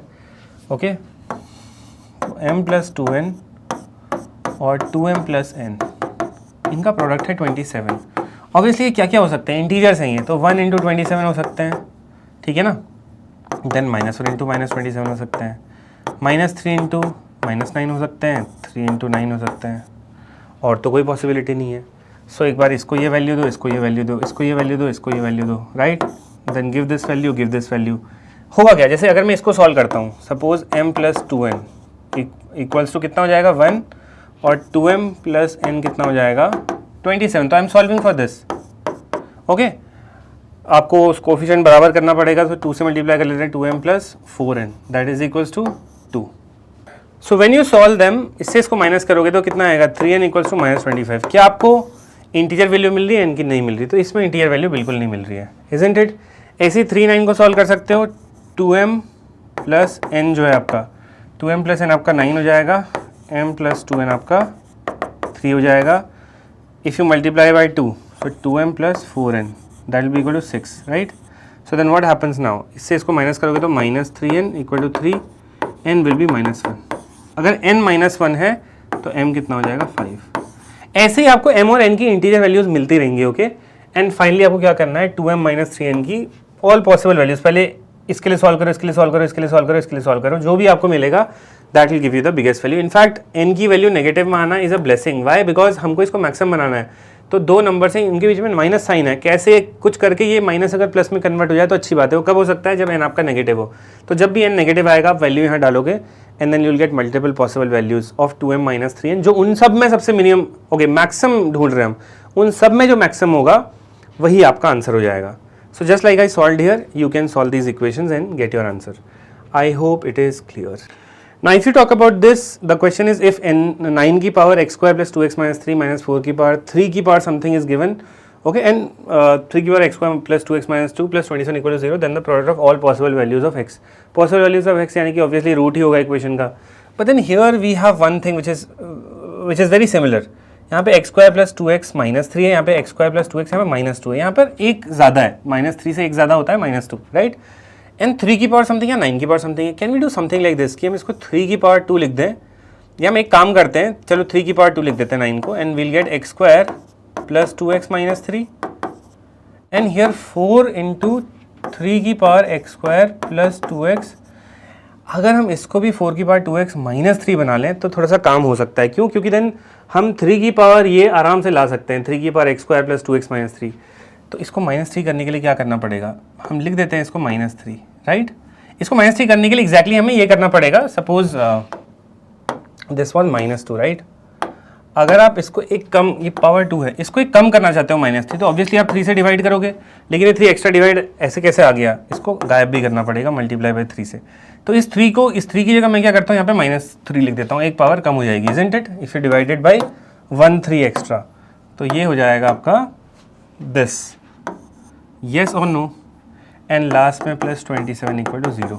Now 3 की power 2 की पावर ये लिखो, या फिर 3 की power x square plus 2x minus 3 की पावर इसकी पावर 2 लिखो, बात तो सेम ही है, बिकॉज 2 इंटू ये हो जाता है, यहाँ भी 2 इंटू ये हो जाएगा, राइट। माइनस 4 इंटू 3, अब हम इसको 12 लिख सकते हैं, 12 इंटू 3 की power x square plus 2x minus 3। हमने ऐसा क्यों किया? Because we are seeing that अब हम 3 की पावर इस पूरे को हम ले सकते हैं t, तो we'll get t square minus 12t plus 27 that is equal to 0, right.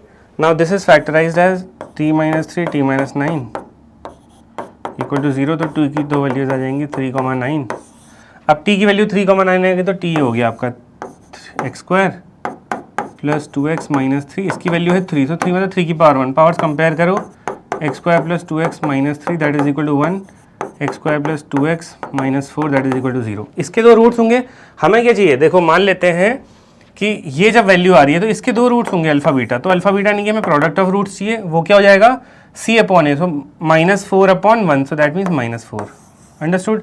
ऐसे ही हम क्या करते हैं जब t की वैल्यू 9 है, यानी कि इसकी वैल्यू 9 है, सो 3 की power x square plus 2x minus 3 क्या है 9, 9 मतलब 3 स्क्वायर, तो इसको 2 ले लेते हैं, x square plus 2x minus 3 कितना होना चाहिए? 2 होना चाहिए, पावर कंपेयर करेंगे तो x square plus 2x minus 5 that is equal to 0। इसके रूट्स अगर मान लेते हैं कि गामा और डेल्टा है, तो गामा और डेल्टा का प्रोडक्ट कितना होना चाहिए? c upon A that means minus 5। आपको चाहिए था सारे x की वैल्यूज़ का product, so that will be this minus 4 into minus 5, because alpha beta are 2 values of x, उनका प्रोडक्ट ये है, गामा डेल्टा और 2 वैल्यूज x की, उनका प्रोडक्ट ये है, so minus 4 into minus 5 is ultimately going to give you 20 is your answer. This is also a pass cat question. Okay. Next, the number of terms common to the two APs. Okay. ऐसे question भी आ सकते हैं, सो 3, 7, 11, 15, 4, 4 का difference है 407, दूसरी आपकी AP है 2, 9, 16, 23, obviously 7 का डिफरेंस है, और ये जा रही है 709। ऐसे केसेस में आप just look for the first common term, 3, 7, 11, 15, 4 का डिफरेंस है 19, देन आएगा 23, देन आएगा 27, सो 2-4 टर्म लिख लो, आपको जल्दी से आपका पहला कॉमन टर्म मिल जाएगा, okay. And here we have 23, then 30 आएगा, obviously 30, then 37। Do you see anything common in both the series?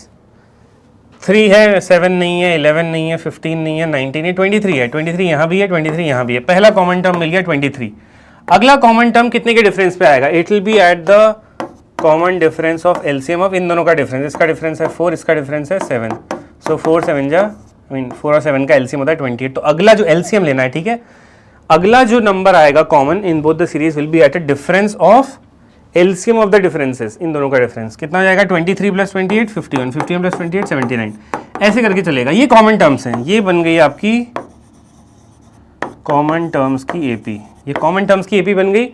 अब यहाँ पे आपको कॉमन टर्म्स कहाँ तक मिल सकते हैं? ऑब्वियसली 407 के बाद तो कॉमन टर्म्स मिलेंगे नहीं, बिकॉज इसमें टर्म्स बड़े हो जा रहे हैं, तो आप मैक्स टू मैक्स 407 जाओगे, तो this is an AP with difference 28, a plus n-1 into difference कितना है 28, ये लेस देन क्या रहना चाहिए? 407, है ना, बिकॉज लास्ट कॉमन टर्म आपका जो है वो 407 से छोटा होना चाहिए या उसके बराबर होना चाहिए, यू कैन से, ठीक है। तो कितना आएगा? 407 वहाँ जाएगा, n-1 into 28 less than equal to कितना हो जाएगा?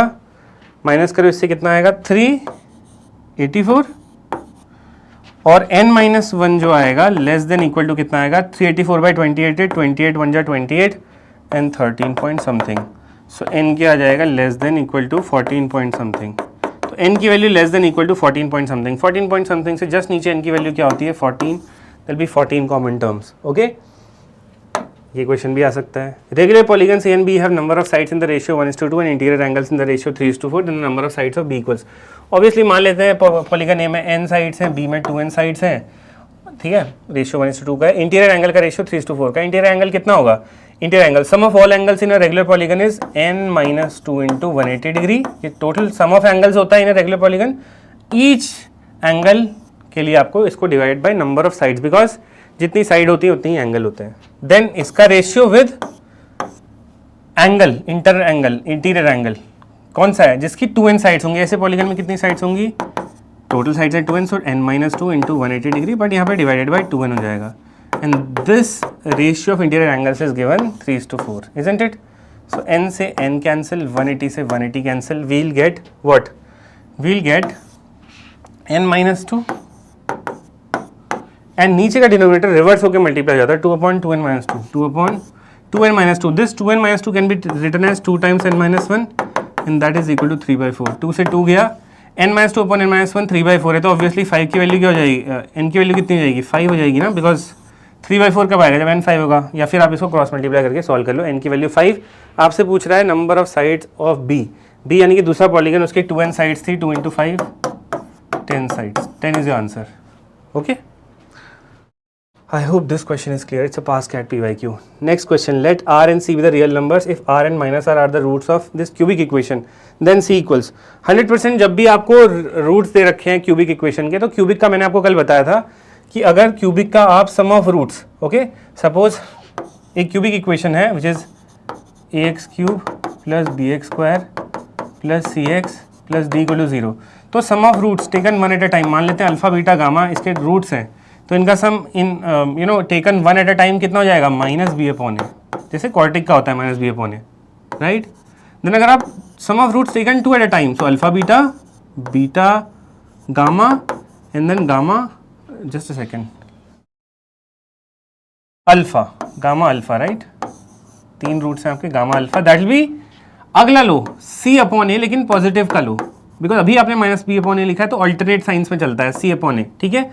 इसके बाद क्या होगा, सीधा product of all 3 roots, that will be equals to, again आप ये करोगे d/a, तो 1 एट अ टाइम का क्या होगा, -b/a, अगले का c/a, अगले का -d/a.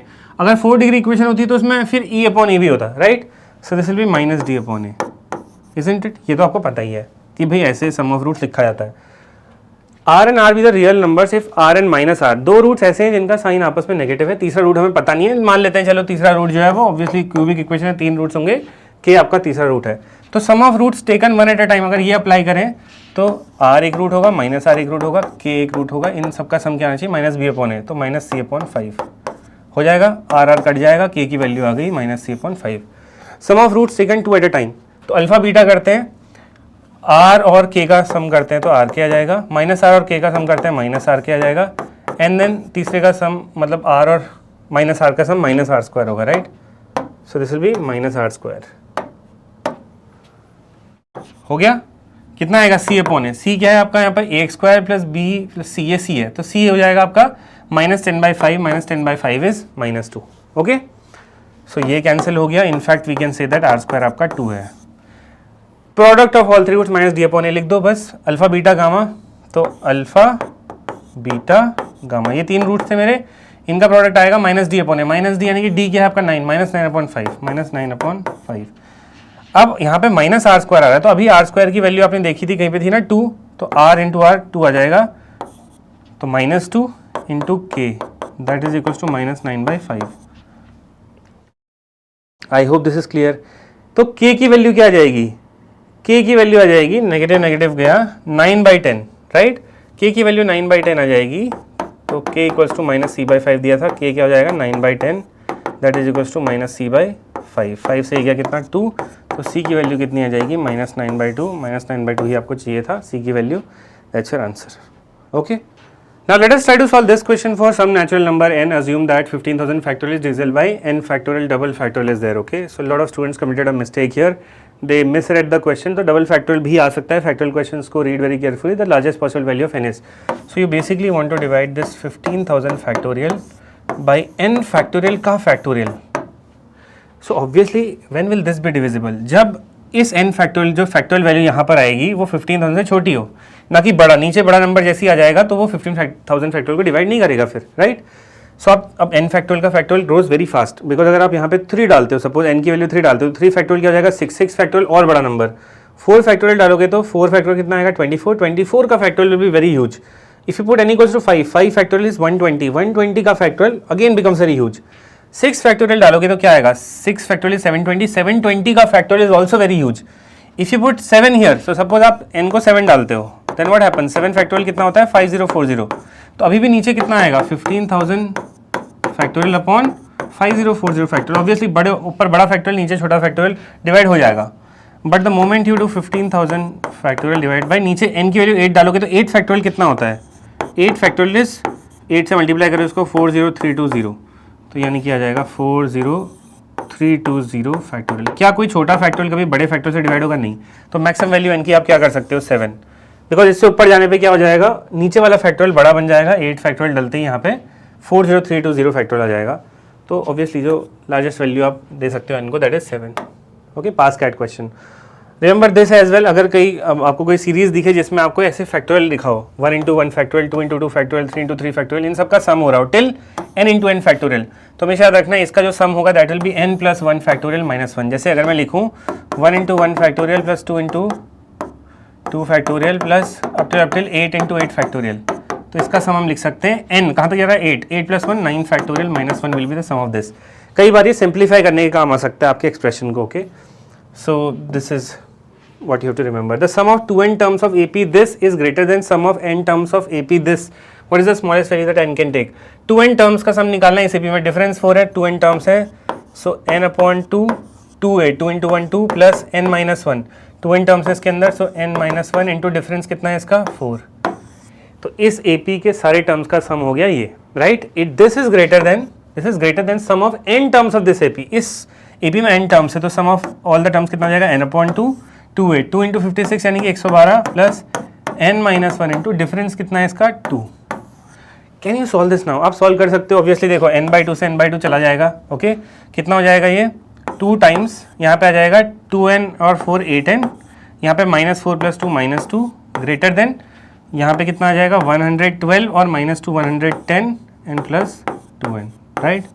Then if you solve this further 16n - 4 greater than 110 plus 2n, n को एक तरफ लाओ, 14n ग्रेटर देन 114, n की वैल्यू क्या आ जाएगी greater than, this is 8 point something, तो n की स्मॉलेस्ट वैल्यू क्या आएगी, just greater than 8 point something. 8 point something just बड़ा नंबर होता है 9 will be the answer to this question.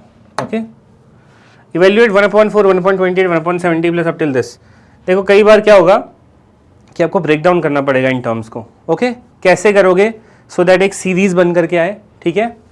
1/4 can be written as 1/1 into 4, 28 can be written as 4 into 7, 70 can be written as 7 into 10 and so on. ये कितना 3 का difference दिख रहा है, 1 और 4 में 3 का डिफरेंस, 4 7 में 3 का डिफरेंस, यहाँ भी 3 का डिफरेंस, कैसे आएगा 97 into 100। ऐसे केसेस में हमेशा याद रखना आपको इसको ब्रेक करना पड़ेगा, हर एक टर्म को ब्रेक करना पड़ेगा। कैसे 1/1 into 4 कैसे लिख सकते हैं, 1/1 into 4 लिख सकते हैं ऐसे 1/1 - 1/4, तभी तो 1 into 1 नीचे 1 into 4 कब आएगा, जब दो टर्म्स ऐसे होंगे, राइट।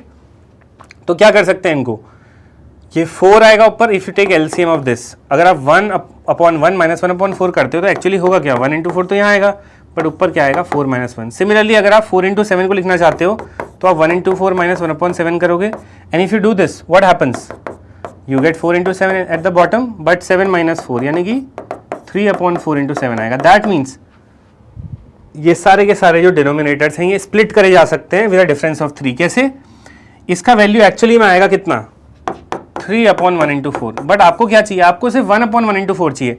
इसका वैल्यू अगर आप ऐसे लिखते हो तो क्या आएगा 3 दिस, बट आपको सिर्फ 1/4 into 7 चाहिए। So can you say that 1/3 करो बाहर, ताकि सारे के सारे 3 ऊपर न्यूमरेटर्स की कैंसिल हो जाएं, and 1/1/4 can be written as 1/1 - 1/4, then this 1/4 into 7 can be written as 1/4 - 1/7। Now imagine this 1 - 1/4 जब आप करोगे तो क्या होगा 3/4 आएगा, वो 3 से कट जाएगा, 1/4 - 1/7 में क्या होगा 3/4 into 7 आएगा, बट वो 3 इससे कट जाएगा। तो like this you can keep doing it, 1/7 into 10 can be written as plus 1/7 - 1/10। तो हो क्या रहा है, पहला टर्म 1 दिस माइनस 1/10, तो ऐसे ही लास्ट सीरीज में क्या हो जाएगा प्लस 1/97 एंड माइनस 1/100। अब इसमें होता क्या है, देखो in this series first term ऐसे ही रहता है, लेकिन बाकी सारे टर्म्स कट जाते हैं, -1/4 + 1/4 -1/7 + 1/7 -1/10 + 1/10, ऐसे करते करते ये टर्म भी कट जाएगा, सिर्फ फास्ट और लास्ट रहेंगे। So 1/3 1 - 1/100 1 - 1/100 that will give you 1/3 into 99/100 that is actually equal to 3/100, that's your answer. Okay, ऐसा क्वेश्चन आ सकता है कई बार, अगर आपको सीरीज समझ में आए तो आप ऐसे ब्रेक कर सकते हो। Okay, I hope this is clear to everyone now. Okay, we'll go to the next question 240. Evaluate this.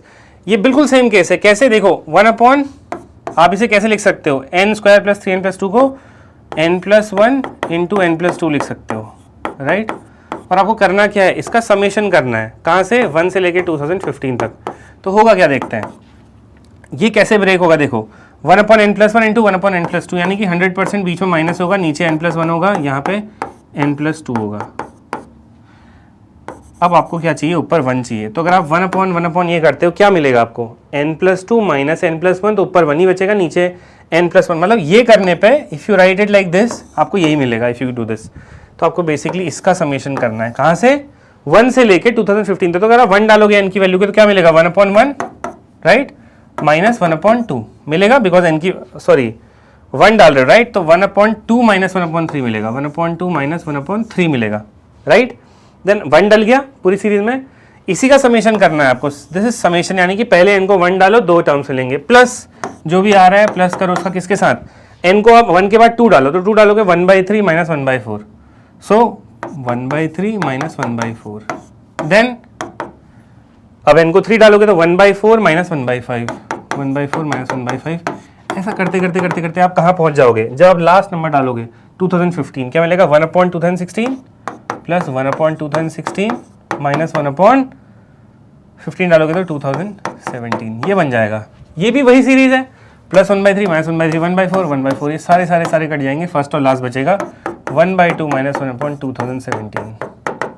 I hope आप इसको सॉल्व कर सकते हो, 1/2 माइनस 1/2017 को, just take the LCM and do it, okay, you will get the answer.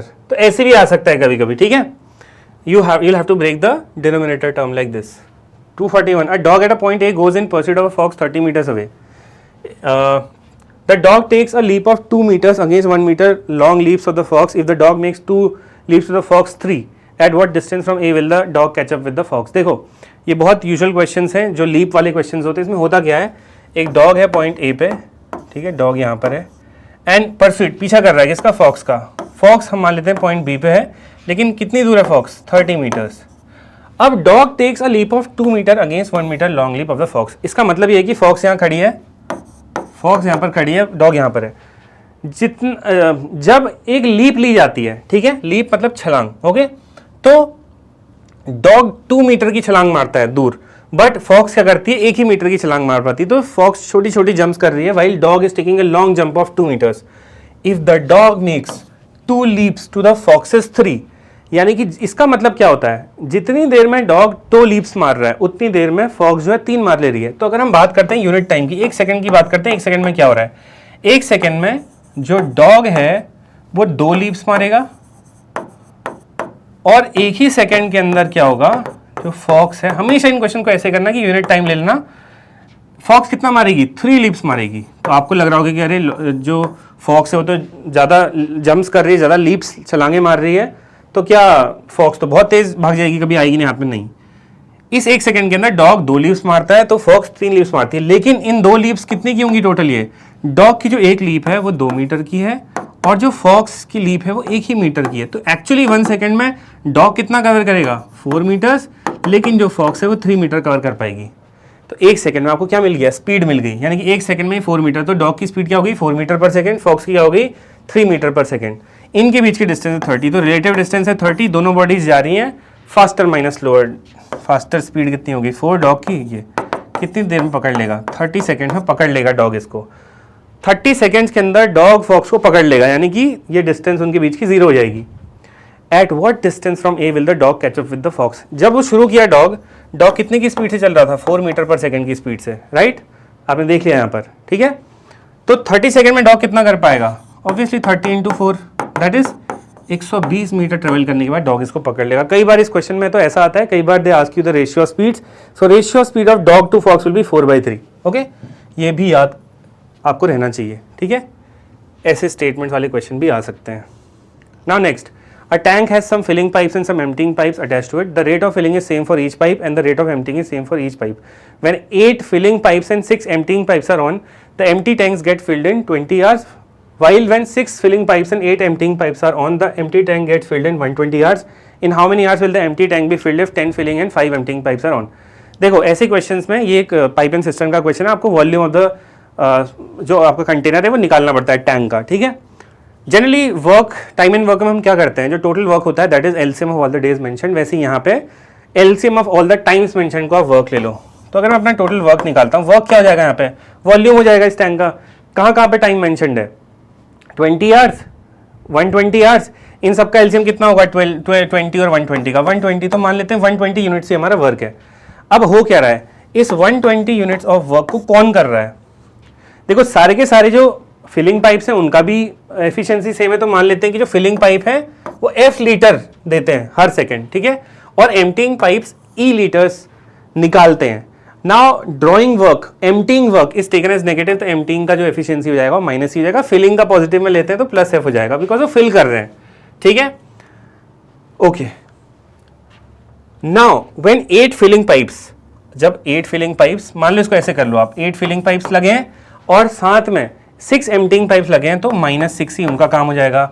The tank gets filled in 20 hours, तो ये सारे pipes मिलके जब 20 घंटे तक काम करते हैं तो वो इस 120 यूनिट्स ऑफ वर्क को, जो मेरा टोटल काम था, उसको खत्म कर देते हैं। Okay, while when 6 filling pipes, अगर 6 फिलिंग पाइप्स लगते हैं और 8 एम्प्टीइंग पाइप्स लगते हैं तो पूरा का पूरा टैंक जो है वो कब फिल होता है, 120 आवर्स में। तो इतना काम, दिस इज वर्क एफिशिएंसी, उसको टाइम से मल्टीप्लाई करोगे तो आपका टोटल वर्क तो 120 था। 2 इक्वेशंस बन गई एफ और ई में, आप इन एफ और ई की इक्वेशंस को सॉल्व कर सकते हो। एंड देन आपसे क्या पूछ रहा है, in how many hours will the emptying tank be filled, empty tank will be filled, यानी टैंक एकदम खाली है तो कितना भरना पड़ेगा, 120।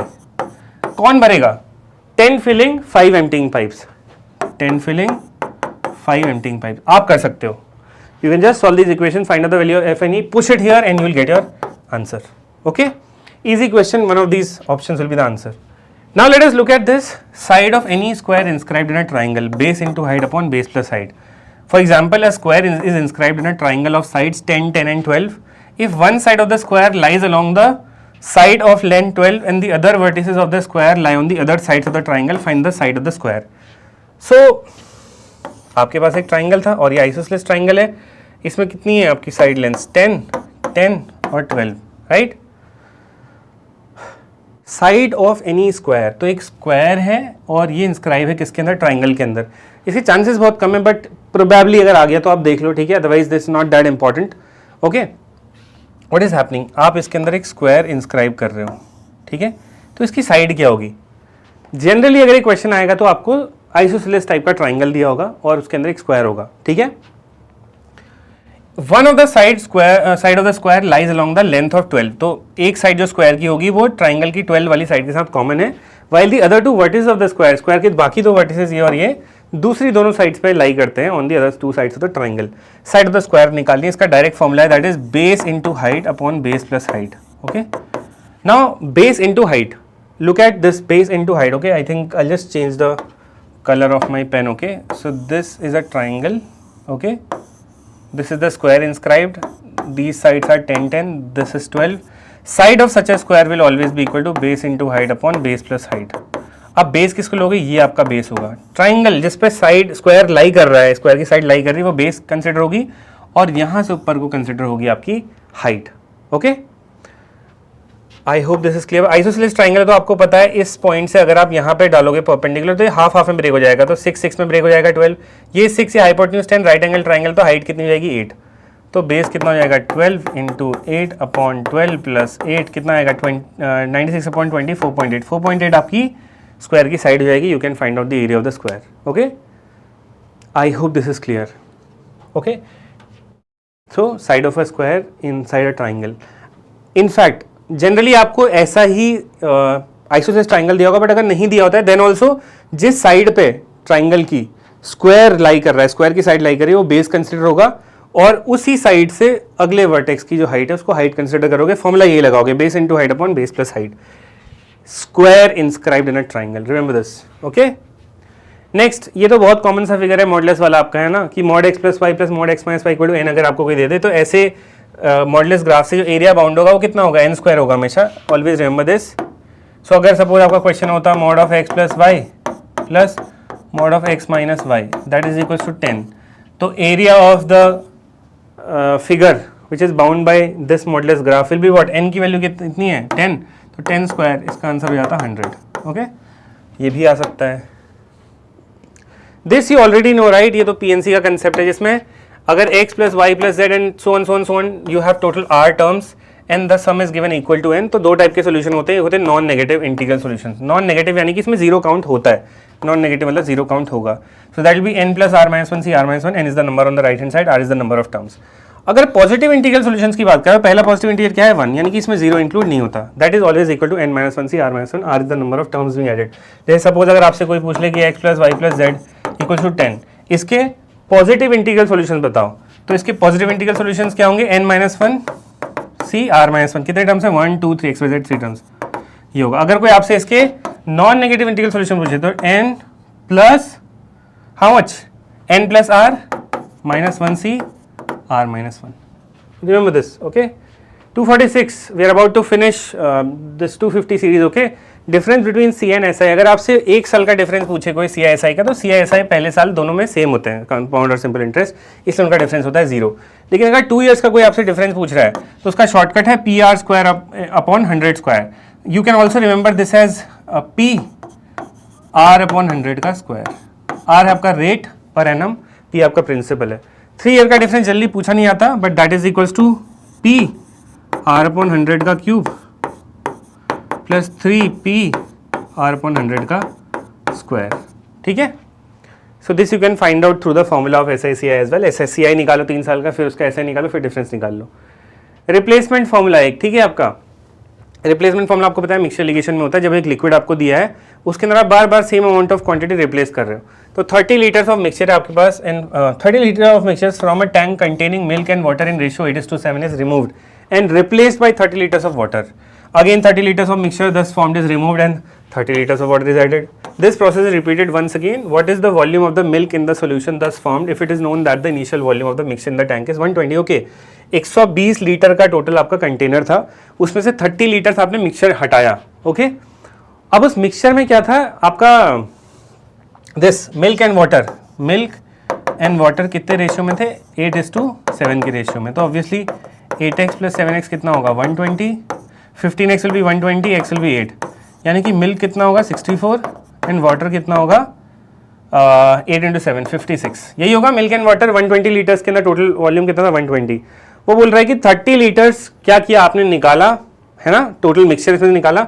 ऑलवेज रिमेंबर, जब आप किसी टैंक में से, इसमें कितना था 120 लीटर्स था टोटल, और किस रेशियो में था 8:7 में प्रेजेंट था ना सब कुछ, मिल्क एंड वाटर। तो जो आप 30 लीटर्स ड्रॉ करते हो, 30 लीटर्स, इसमें भी जो मिल्क और वाटर होते हैं वो सेम रेशियो में रहते हैं। अंडरस्टूड? तो पहले 30 लीटर्स निकाला, फिर क्या किया, उसकी जगह पे वाटर डाल दिया, देन उसके बाद 30 लीटर्स फिर से निकाला, फिर उसकी जगह पे वाटर डाल दिया, ठीक है। And this process is repeated once again, यानी कि 3 बार ये प्रोसेस हुई। एक बार रिमूव किया फिर वाटर डाला, फिर एक बार रिमूव किया फिर वाटर डाला, then once again water remove किया फिर वाटर डाला। The volume of the milk in the solution thus formed.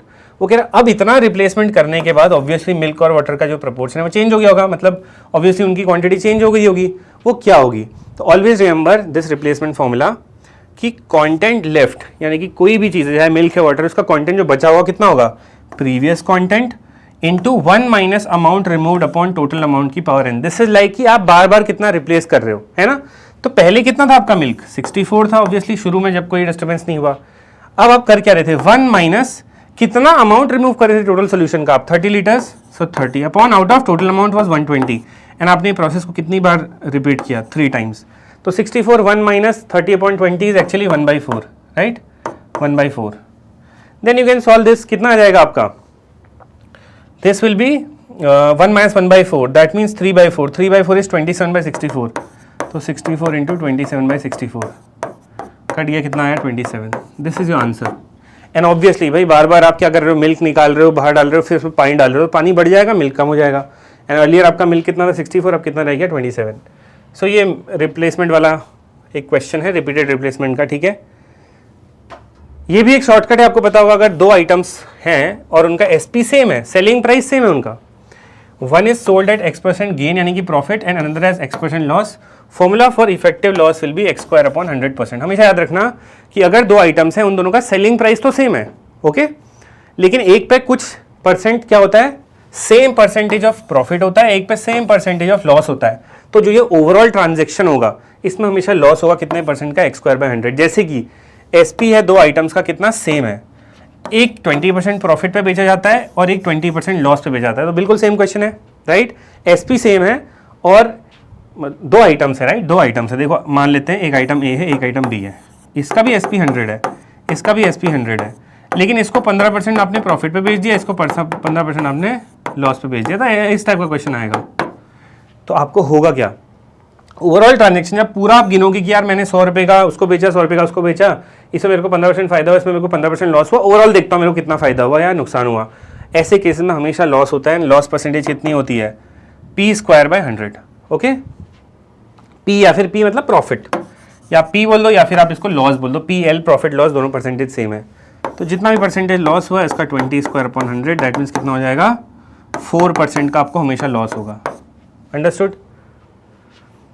I hope this is clear, okay. 4% का हमेशा ऐसे में लॉस होता है। Next 249, what is the highest power of 12 that divides 54 factorial. 12, अगर आपको कोई नॉन प्राइम की पावर निकालनी है किसी फैक्टोरियल के अंदर, पहले उसका प्राइम फैक्टराइजेशन करो, 2² × 3, 2 की पावर अलग से निकालो, 3 की पावर अलग से निकालो, तो 54 फैक्टोरियल में 2 की पावर निकालते हैं, ओके।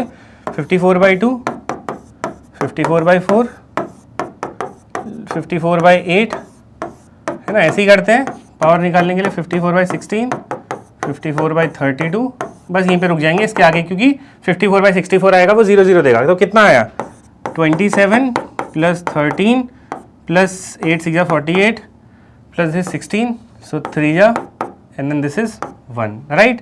तो कितना आया, टोटल पावर ऑफ 2 कितनी आई, 27 13 40 50 आई, 2 की टोटल पावर आपकी 50 आई, राइट।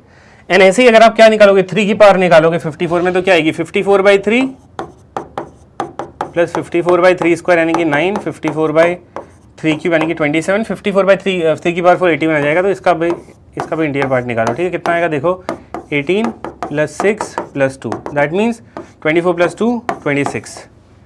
अब देखो 2 की पावर 50 आ रही है, 2 की पावर तो 50 आ रही है, बट 3 की पावर सिर्फ 26 ही आ रही है। और आपको निकालना क्या था, 2² × 3 का पावर। तो आप मुझे ये बताओ कि 2² का पावर कितना होगा। अगर 2 की पावर 50 है तो 2² का पावर कितना होगा, 25, और 3 का पावर कितना है, 26।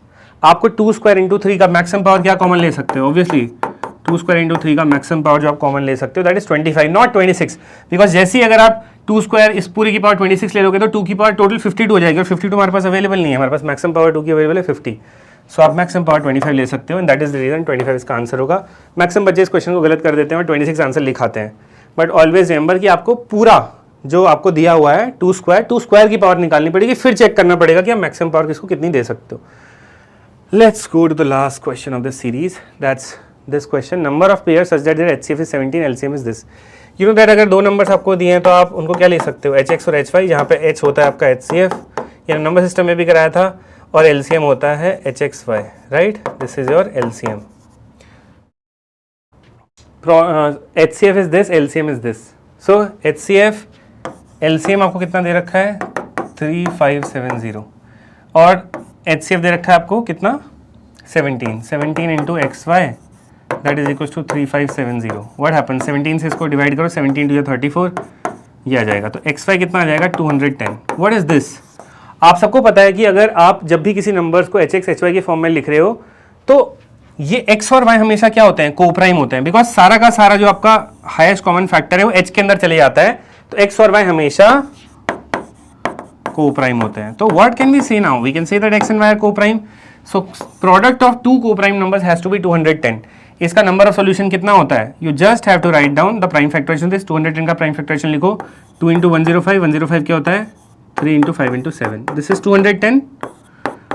Always remember the number of ways in which you can express a number as product of two co-primes, it is 2 की power n minus 1, where n is what, number of primes in the prime factorization. So कितने primes है prime factorization में, 1 2 3 4 4, so 2 की power 4 minus 1 that is 2 cube, there will be total 8 ways, 2 cube is 8. In 8 ways you can express this as a product of 210. That's it with your series. बहुत questions आपने इस साल करे होंगे, ठीक है। That's it from my side. Probably अगर possible हुआ तो एक फॉर्मूला रिवीजन करवा देंगे कल, ठीक है, but consider this much done. कल रिलैक्स करो, चिल करो, डोंट टेक मच प्रेशर। अब इससे ज़्यादा आप कुछ कर नहीं सकते, ये आपका बेस्ट तो नहीं बोलूँगा मैं, बट जितना आप कर सकते थे, you put all your efforts, ठीक है, मेहनत आपने बहुत करी है. What ever be the result of this exam, it's an exam, okay. Even though I should not say that it is just an exam. Obviously जो लोग पास होंगे, जो लोग फाइनली जाएंगे, कट ऑफ क्लियर करेंगे, they will feel very good. कुछ हैं ऐसे जिनको भाई बुरा भी लगेगा, but then exams will never stop coming, okay. अभी आप ये एग्जाम दोगे, देन आप ही के साथ वाले फिर फ्यूचर में जाकर के जो आईएम वाले बच्चे होते हैं वो भी कैट देते हैं फ्यूचर में जाकर के ना. तो अगर आपने आईपीआर की प्रिपरेशन बहुत ऑनेस्टली करी है, it is going to help in all aptitude exams in future. First thing, CAT, XAT and MAT SNAP, जो एग्जाम आप दोगे वहाँ हेल्प करेगा, प्लेसमेंट एग्जाम्स में हेल्प करेगा, गवर्नमेंट एग्जाम्स दे रहे हो गवर्नमेंट एग्जाम्स में हेल्प करेगा. आपकी मैथ्स तो हमेशा के लिए सॉलिड हो जाएगी, इंग्लिश भी सॉलिड हो जाएगी. यू नो आपकी इंग्लिश कितनी बेटर हो गई है. जो लोगों की इंग्लिश, कंपेयर करो खुद को कि आप आईपी मैट से पहले कैसी इंग्लिश जानते थे और अब आप कैसी इंग्लिश जानते हो, ठीक है. सो आपने बहुत इंप्रूव किया है हर चीज़ में, ठीक है. You have to be positive, okay, because देखो अपॉर्चुनिटीज़ आपको मिलती जाएंगी, ठीक है. इस बार गलती हुई तो भाई नेक्स्ट बार अच्छा करना, ठीक है. तो कई बच्चे मुझे ऐसे ही मिले इस प्रिपरेशन में जिन्होंने पूरा जो अपना ध्यान था वो आईपी मैट प्रिपरेशन में डाल दिया, तो उनका बोर्ड सफ़र कर गया. तो देखो अगर ऐसा हो गया है तो मेरा सजेशन फिर भी है कि आप फ्रेश माइंड से फ्री होकर के थोड़ा सा, आई वुड से दैट, देखो बुरा तो आपको लगेगा, बट फिर भी अपना बेस्ट दे करके आओ अपने पेपर के अंदर, क्या पता आप एक अच्छा स्कोर ले आओ, है ना. सो मे बी आपका एडमिशन हो जाए, ठीक है. And that's it, okay. I hope you love this journey. आपने पूरा साल आईक्वांटा के चैनल पे एक्टिव रहे आप लोग, आपने लाइव्स करे, आपने ये सीरीज़ करी, आपने बहुत सारी दूसरी सीरीज़ करी, okay. And all the best from my side, okay. अच्छे से पेपर दो and I wish you all the best, okay. Thank you so much. Bye bye everyone.